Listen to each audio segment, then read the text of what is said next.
ఇక varicose veins నుండి విముక్తి పొందండి. ఎవిస్ వాస్కులర్ సెంటర్ ఇప్పుడు మన KPHP లో గ్రాండ్ ఓపెనింగ్ ఏప్రిల్ 4వ తేదీన.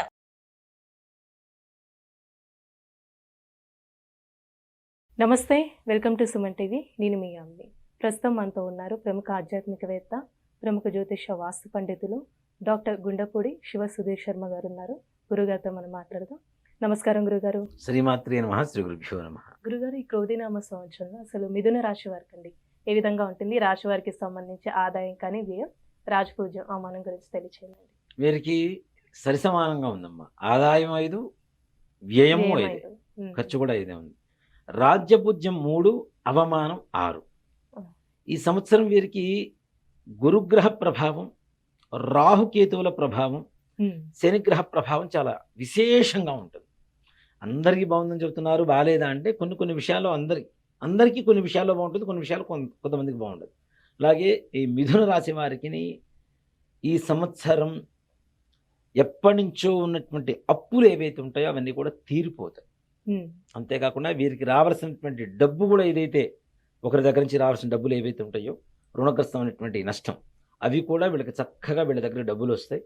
విశేషంగా ఉంటుంది వీళ్ళకి. ముఖ్యంగా ఈ రాహుగ్రహ, కేతుగ్రహ, శనిగ్రహ ప్రభావం అనేది చాలా విశేషంగా పనిచేస్తుంది. ఆర్థికంగా ఎలా ఉంటుందండి ఇప్పుడు?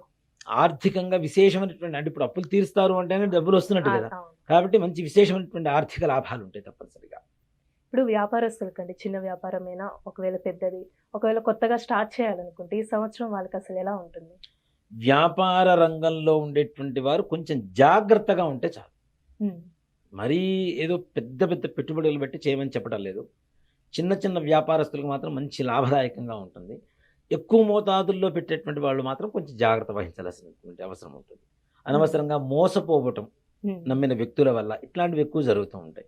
అంటే ఇక్కడ దీంట్లో కూడా చూడండి, కొంతమంది ఉద్యోగాలు ఇప్పిస్తామని చెప్పి డబ్బులు తీసుకోవడం, వాళ్ళు ఇప్పించకపోవడం, ఇట్లాంటివి కూడా ఎక్కువ మోసాలు కూడా.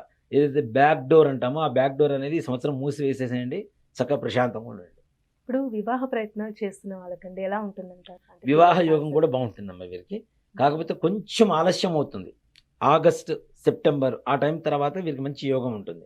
కాబట్టి అంతవరకు కూడా వివాహ యోగం అనేది పెద్దగా చెప్పుకోదగ్గ విషయంగా ఉండదు. కానీ ఆగస్టు తర్వాత మాత్రం తప్పనిసరిగా వివాహ ప్రయత్నాలు సానుకూలంగా ప్రయత్నిస్తే తప్పనిసరిగా సానుకూలమైన ఫలితాలు ఇస్తారు.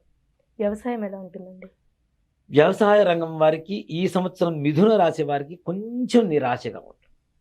కొంచెం ఎలా అంటే వాళ్ళు అనుకున్నంత పంట రాకపోవడం వల్ల నిరాశకు గురవుతూ ఉంటారు. కాబట్టి తగిన జాగ్రత్తలు వహిస్తే అది కూడా అధిగమించే అవకాశం ఉంటుంది. అంటే ఈ రాశి వారికి ఏమైనా ఆరోగ్య సమస్యలు ఉన్నాయండి? ఆరోగ్య సమస్యలు ఏం లేవమ్మా. ఎక్కువగా ఆలోచన సమస్యలు ఉంటాయి. విపరీతంగా ఆలోచిస్తూ ఉంటారు. కాబట్టి ఇప్పుడు ఈ సంవత్సరంతో ఆలోచిస్తుంటే నెక్స్ట్ ఇయర్ రోగాన్ని పడతాం కదా మనం. కాబట్టి ఎక్కువ ఆలోచించడం అనేది మాత్రం తగ్గించడం అనేది సూచించదగినటువంటి విషయం. ఎక్కువ ఆలోచిస్తే ఏమీ రావు. ఆలోచిస్తే ₹1 కోటి వస్తాయి అనుకుంటే అందరూ ఆలోచిస్తూనే కూర్చుంటారు. ఆ ₹1 కోటి రావడం కోసం ఏం చేస్తే బాగుంటుంది అనేది ఆలోచించాలి, ఆ మార్గంలోకి వెళ్ళాలి. అంతేగాని నాకు ₹1 కోటి కావాలి, ₹1 కోటి కావాలనుకుంటే రావు కదా. కాబట్టి ఎక్కువ ఆలోచన వల్ల వీళ్ళకి కొంచెం శరీరపరమైనటువంటి అనారోగ్యాలు కూడా వాటిల్లేటువంటి అవకాశం ఉంది. కాబట్టి కొంచెం జాగ్రత్త వహించాలి. ఇప్పుడు ప్రైవేటు ఉద్యోగస్తులు కానీ గవర్నమెంట్ రంగానికి సంబంధించండి, వీళ్ళకి ప్రమోషన్స్ కానీ ట్రాన్స్ఫర్స్ అయ్యే అవకాశం ఉంది? ప్రభుత్వ ఉద్యోగులకు ఉన్నతమైనటువంటి స్థానాలు పొందుతారు.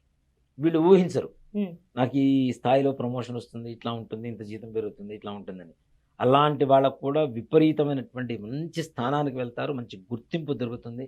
ప్రభుత్వ రంగాల్లో కూడాను ఉన్నటువంటి స్థానం నుంచి ఇంకా ఉన్నతమైనటువంటి స్థానానికి వెళ్తారు. ఆర్థికపరమైనటువంటి లాభాలు ఉంటాయి, మంచి స్నేహాలు ఏర్పడుతూ ఉంటాయి. స్నేహాలు కూడా అంటే స్నేహితుల ద్వారా కూడా వీళ్ళు లాభం పొందేటువంటి అవకాశాలు ఉంటాయి తప్పనిసరిగా. ఇప్పుడు విద్యార్థులకు విదేశీయానం అంటారండి, విద్యార్థులకి విదేశీయానం కూడా ఆగస్టు నుంచి బాగుంటుంది. ఆగస్టు నుంచి మంచి యోగం తప్పనిసరిగా. అప్పుడు ప్రయత్నిస్తే మాత్రం వెళ్ళిన తర్వాత అక్కడ ప్రశాంతంగా ఉండడానికి సానుకూలమైనటువంటి సమయంగా చెప్పవచ్చు. ఇప్పుడు కోర్టు సమస్యలు ఉన్న వాళ్ళకి ఎలా ఉంటుందండి? అంటే కేసులు కొన్ని పెండింగ్లో ఉంటుంటాయి. కోర్టు సమస్యలు ఉన్న వాళ్ళకి ముఖ్యంగా నేను చెప్తున్నాను, ప్రభుత్వపరమైనటువంటి రాజకీయ నాయకుల అండ ఎక్కువగా దొరుకుతుంటుంది. అంటే చిన్న వ్యవహారాలు కాదు, ఏదైతే పెద్ద వ్యవహారాలు కోర్టులో ఉంటాయో అట్లాంటి వాటి కోసం వీళ్ళు ఎంతగానో యుద్ధం చేస్తున్నటువంటి, ఎన్నో సంవత్సరాల నుంచి యుద్ధం చేస్తున్నటువంటి సమస్యలు ఏవైతే ఉంటాయో వాటికి రాజకీయ నాయకుల అండ ద్వారా వీళ్ళ సమస్యలు తొలగిపోతాయి. చిన్న సమస్యలు కూడా అంతే, వాళ్ళకంటే కాస్త ఉన్నతమైనటువంటి స్థానంలో ఉండేటువంటి వ్యక్తుల పరిచయాలు, వాళ్ళ ద్వారా ఈ యొక్క కోర్టు సమస్యను తొందరగా సమసిపోయేటువంటి అవకాశాలు బాగా కనపడుతూ ఉంటాయి. అంటే రాశి వారికి ఇంకా మెరుగైన ఫలితం రావాలంటే ఎలాంటి పరిహారం చేయాలండి?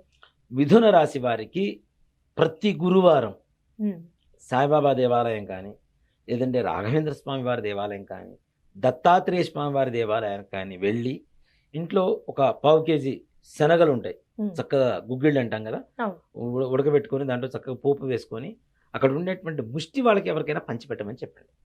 ఉమ్, దాంతోపాటు ఏదైనా కాయిన్స్, 1 రూపీ 2 రూపీస్ కాయిన్స్ ఏవైతే ఉంటాయో అవి ఇవ్వడం ద్వారా వీళ్ళకు ఉండేటువంటి చిన్న చిన్న సమస్యలు కూడా అన్ని సమస్యపోయి ప్రశాంతంగా ఈ సంవత్సరం అంతా కూడా గడుపుతారు. ఈ పరిహారం చేసుకుని మంచిది. తప్పనిసరిగా ఈ ప్రతి రాశికి ఒక్కొక్క సమస్యలు. ఈ అవునండి. దేవతలతో పాటు అందరూ కూడా విశ్వరూపంలో ఉన్నారని చెప్పి మనం నమ్ముతూ ఉంటాం. అవునా? ఉమ్, కృష్ణ పరమాత్మ విశ్వరూప సందర్శన సౌభాగ్యాన్ని ఇచ్చాడు అర్జునుడికి. అవునా? ఉమ్, ఆ విశ్వరూపంలో ఏంటి, అందరూ దేవతలు దాంట్లోనే ఉన్నారని చెప్పి నమ్ముతూ ఉంటాం. కాబట్టి ఈ విష్ణుమూర్తి యొక్క అనుగ్రహం కలిగితే సకల కార్యాలు దిగ్విజయంగా పూర్తవుతాయి. కాబట్టి ఇప్పుడు మనం ఏప్రిల్ 9వ తారీఖు ఉగాది రోజు నుంచి ఉమ్, మన హనుమత్ ప్రత్యంగర వారాహ యజ్ఞస్థలి ఎందు ఏదైతే మనం మహాలక్ష్మి సమేత మహాసుదర్శన హోమం చేస్తున్నామో ఉగాది నుంచి అండి. ఉగాది నుంచి 41 రోజు పాటు జరుగుతుంది. ఇప్పుడు ఈ 41 రోజు ఈ హోమ కార్యక్రమంలో ఉమ్, ఎవరైతే గోత్రనామాలతో లేదా ప్రత్యక్షంగా పాల్గొంటారో వారికి ఈ గ్రహస్థితి వల్ల వచ్చేటువంటి నష్టాలన్నీ కూడాను వెళ్ళిపోయి సుఖమైనటువంటి సంతోషకరమైనటువంటి జీవితాన్ని అనుభవిస్తారు. చాలా చక్కగా తెలియజేస్తారండి. ధన్యవాదాలు. శ్రీమాత్రి నమః శ్రీ గురుభ్యో. సుమన్ టీవీలో మీ పర్సనల్ అండ్ బిజినెస్ ప్రమోషన్స్ కోసం కింది నెంబర్కి కాంటాక్ట్ చేయండి.